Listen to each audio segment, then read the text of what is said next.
फिर आया हूँ आपके पास और आज हम लोग जो डिस्कस करने वाले हैं जो टॉपिक के ऊपर, वो टॉपिक है मेंटल हेल्थ। सो आज मेंटल हेल्थ के ऊपर हम लोग क्यों बातचीत कर रहे हैं, क्योंकि अभी का जो सिचुएशन है, अभी का जो हालात है, अभी का जो स्ट्रेस्ड चारों तरफ माहौल है, स्ट्रेस्ड माहौल है और सब लोग अपने आप बहुत डिप्रेस्ड हैं।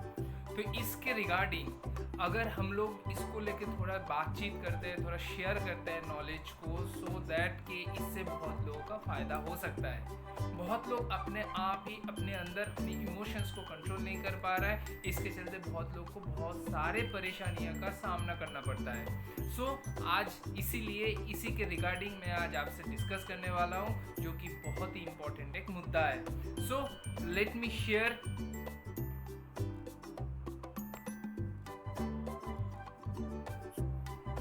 mental health.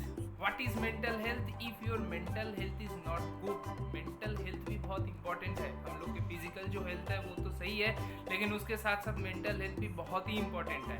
So mental health अगर सही रखना है, और बीच बीच में ये भी खराब हो सकता है, जैसे फिजिकल हेल्थ खराब होता है, हम लोग को डॉक्टर के पास जाना पड़ता है, हमको डायग्नोसिस करते हैं, फिर उसके साथ साथ क्या करते हैं, हम लोग को सही तरीके का दवाई देते हैं। ठीक उसी तरीके से मेंटल हेल्थ में भी अगर कोई दिक्कत आता है तो ये आना बहुत नेचुरल है, और नेचुरल होने के बाद अगर हम लोग उनके लिए, उस पर्टिकुलर चीज़ के लिए अगर किसी एक्सपर्ट से सलाह ले तो इसमें कोई गलतियाँ नहीं है। सो हम लोग को मेंटल हेल्थ के ऊपर भी बहुत ज़्यादा ध्यान देना पड़ेगा और कॉशियस रहना पड़ेगा। So the power with in us, हम लोग के अंदर एक बहुत बड़ा पावर है। We do have various types of power, बहुत सारे पावर है। हम लोग के कामनेस का एक पावर है, पेशेंस का पावर है, पॉजिटिविटी का पावर है, मोटिवेशन का पावर है, बहुत सारे पावर्स है। और वो सब पावर्स अगर एक साथ बैलेंसली ऑप्टिमम लेवल पे अगर हम लोग उसको कंट्रोल करके सही दिशा में उसको कंटिन्यू करें, डायरेक्ट करें, तो उससे बहुत बड़ा कुछ हो सकता है, जो ऑप्टिमम लेवल में हर चीज़ को कंट्रोल कर सक रहा है, और वही सक्सेसफुल होते हैं लाइफ में, वो बैलेंस लाइफ जीते हैं। If we are educate and train ourselves for controlling these powers, then success will be knocking at your doorstep. मैंने जो अभी तक कहा वही मैं बता रहा था, जो इसको सही दिशा से, सही तरीके से इसका नॉलेज है जिसके पास, और जो अपने आप को खुद को ट्रेन कर रहे हैं अपने इमोशंस एंड नर्व सिस्टम को कंट्रोल करने के लिए, वो लाइफ में कुछ करके दिखाएगा। डेफिनेट है वो कुछ करेगा ही करेगा। Next, how our nervous system works. हम लोग के नर्वस सिस्टम कैसे काम करता है। जनरली दो तरीके का नर्वस सिस्टम होता है, नर्व्स है बेसिकली। सो दो नर्व्स क्या है कि वॉलंटरी नर्व्स, एक है इनवॉलंटरी नर्व्स। वॉलंटरी नर्व्स क्या है? वॉलंटरी नर्व्स ऐसा है कि जैसे पकड़ लीजिए आपके हाथ में खुजली हो रहा है, आपको वहाँ पे खुजलना पड़ेगा। आपके सर में खुजली हो रहा है, आपको वहाँ पे खुजलना पड़ेगा। आपके आँख में कुछ पड़ा है, उसको आँख से निकालना पड़ेगा। आपका उंगली ऑटोमेटिक आँख के अंदर चला गया, या जहाँ पे खुजल रहा है वहाँ पे आपका हाथ ऑटोमेटिक चला गया। These are the voluntary nerves. आप अपनी इच्छा से उसको कर रहे हैं। इनवॉलंटरी नर्व्स क्या है? इनवॉलंटरी नर्व्स मैं एक एग्जांपल के थ्रू मैं आपको बताऊंगा। आप रास्ते से जा रहे हैं, अचानक एक डॉग बहुत दौड़ते हुए आपके तरफ आके बार्किंग कर रहा है अचानक, और आपको लग रहा है कि वो आके आपको बाइट कर देगा। सो उस पर्टिकुलर हालत में आपके अंदर जो ख्याल, जो आपके अंदर जो टेंशन, जो चीज़ आ रहा है, दैट इज़ इनवॉलंटरी नर्व्स। ये बहुत सारे कुछ होता है, ये प्री प्लान्ड नहीं होता है, ये अचानक होता है। So this is involuntary nerves. इसके साथ साथ इमोशंस के साथ भी नर्व्स जुड़ा हुआ है।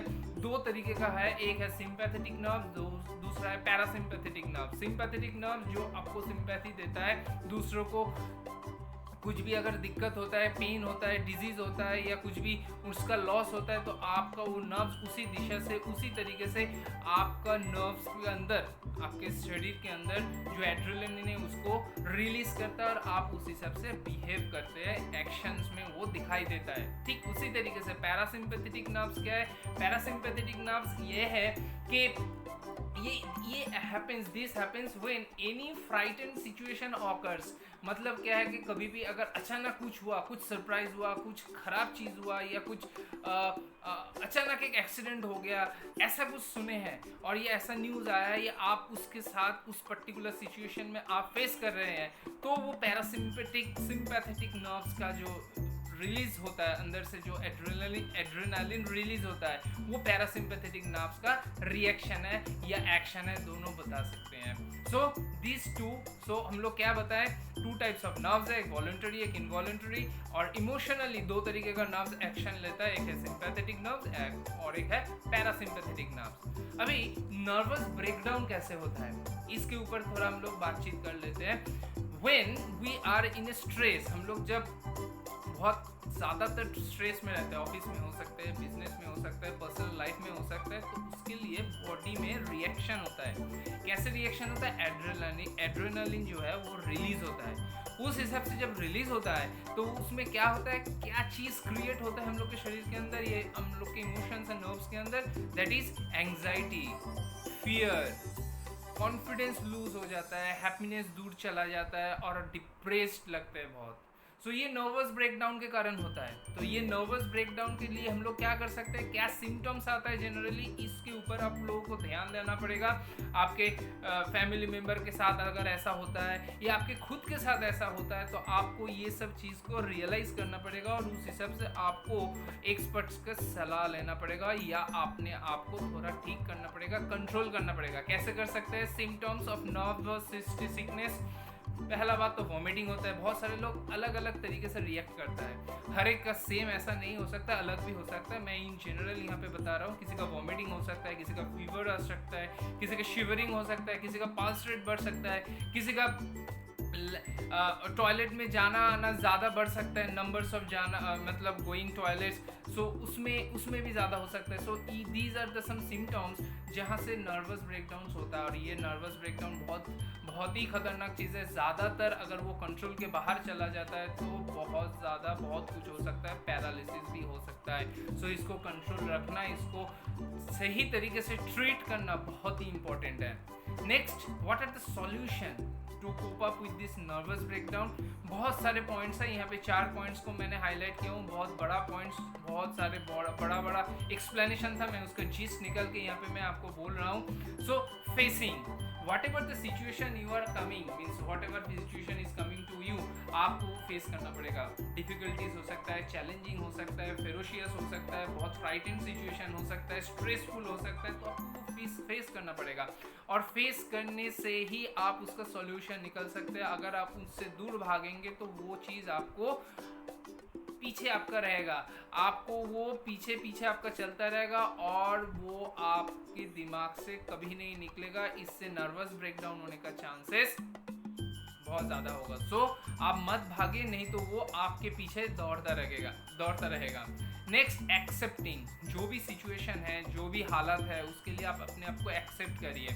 बहुत लोग अपने आप को एक्सेप्ट नहीं करते उस सिचुएशन के, वो जो गलती किए होंगे या कर रहे हैं उसके लिए वो एक्सेप्टेंस होना चाहिए। अगर वो एक्सेप्टेंस करते हैं तो उससे बहुत ज़्यादा नर्वस सिस्टम का कंट्रोलिंग पावर उसके हाथ में आ जाता है। तो ये कंट्रोलिंग पावर अगर उनका हाथ में आ जाता है तो वो अच्छी तरीके से अपने इमोशंस एंड नर्वस सिस्टम को कंट्रोल कर सकते हैं। So acceptance is very important. So accepting also sign of big heart also. आप जितना ज़्यादा कुछ भी फेलियर्स हो, कुछ भी चीज़ हो, जिसको ज़्यादा से ज़्यादा आप एक्सेप्ट करेंगे उतना ही आप अपने आप को सुधारते रहेंगे।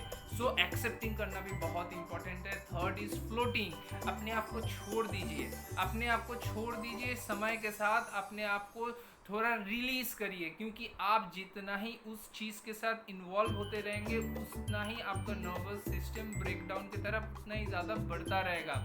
सो उस चीज़ से आप अपने आप को डिटैच करने का कोशिश करिए, फ्लोट कर दीजिए, ऐसे फील करिए कि आप हवा में तैर रहे हैं या पानी में तैर रहे हैं। वैसे अगर अपने इमोशंस को, अपने फीलिंग्स को उस हिसाब से अगर फ्लोट करना चालू करते हैं तो आप अपने आप को बहुत रिलीज फील करेंगे, बहुत सुकून सा आप फील करेंगे। और उससे क्या होगा, आपका जो नर्वस सिस्टम है वो ज़्यादा ब्रेकडाउन होने का चांसेस कम होता रहेगा और वो थोड़ा रिलीज होके थोड़ा वो भी कंफर्टेबल फील करेगा। Fourth one, time pass. एक चीज़ यहाँ पे है, वो बात ये है कि समय के साथ साथ सब कुछ सही हो जाता है। सो आप अगर कुछ भी चीज़ है, कुछ भी प्रॉब्लम क्रिएट है, कोई भी इश्यूज है, अगर वो टाइम के ऊपर छोड़ देते हैं तो कुछ हद तक वो ठीक हो जाता है, और अगर लॉन्ग टर्म के लिए छोड़ देते हैं तो वो सही से हो जाता है। हाँ, यहाँ पे कभी कभार हम लोगों को कुछ एक्शंस लेना पड़ता है, लेकिन कुछ चीज़ है जो कि हम लोग के कंट्रोल के बाहर है, तो वो हम लोग को टाइम के ऊपर छोड़ देना पड़ेगा। अभी यहाँ पे सिलेक्शन करना कि कौन सा टाइम के ऊपर छोड़ दे और कौन सा हम लोगों को खुद सही करना है, ये सिलेक्शन हम लोगों को करना पड़ेगा सिचुएशन के ऊपर डिपेंड करके।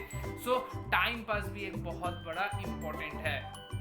इसके अलावा हम लोग और क्या कह सकते हैं कि अगर मैं यहाँ पे एक छोटा सा सलाह दूंगा, अगर कोई भी सिचुएशन खराब आता है, कोई स्ट्रेसफुल सिचुएशन आता है या दिन ब दिन वो बढ़ते रहता है, आप एक काम करिएगा। मैं यहाँ पे एक चीज़ बोलूँगा, थोड़ा होल्ड करिए।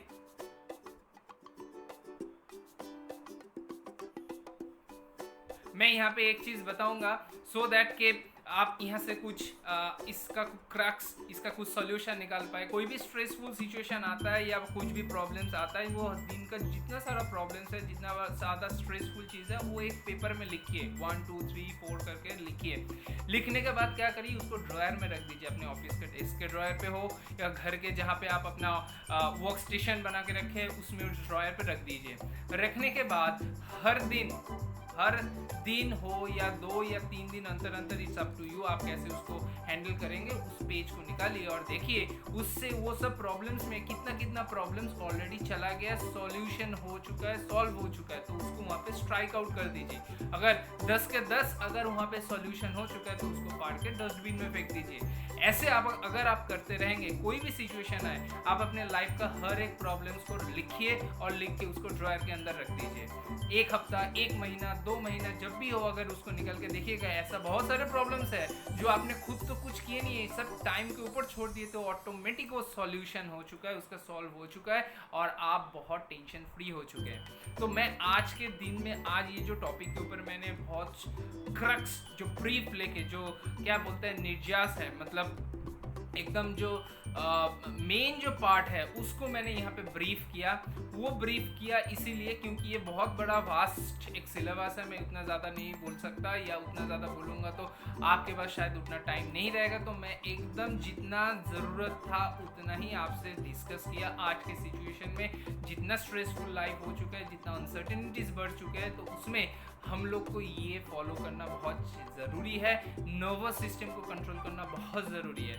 सो मुझे लग रहा है कि ये जो टॉपिक में आपसे आज आलोचना किया वो आपके लिए बहुत हेल्पफुल हुआ। आपसे जो डिस्कस किया, आपको लाइफ में आप उसको अगर मेंटेन करेंगे, इम्प्लीमेंट करेंगे, तो वो आपके लिए बहुत हेल्पफुल हो सकता है। आप ज़रूर मेरे से जुड़े रहिए, मेरा इंस्टाग्राम आईडी के साथ आप जुड़े रहिए। मेरे Instagram ID and WhatsApp number सब मेरे स्क्रीन के ऊपर दिया हुआ है, वहाँ पे आप उसके कांटेक्ट करिए। अगर और भी कुछ आपको सॉल्यूशन चाहिए तो आज के लिए इतना ही। फिर मैं आपके सामने आऊँगा और कुछ नए टॉपिक के साथ जो भी बहुत इंपॉर्टेंट है हम लोग के लाइफ के साथ, हम लोग के फ्यूचर के साथ, हम लोग के प्रेजेंट के साथ। ओके, आज के लिए इतना ही। Thank you.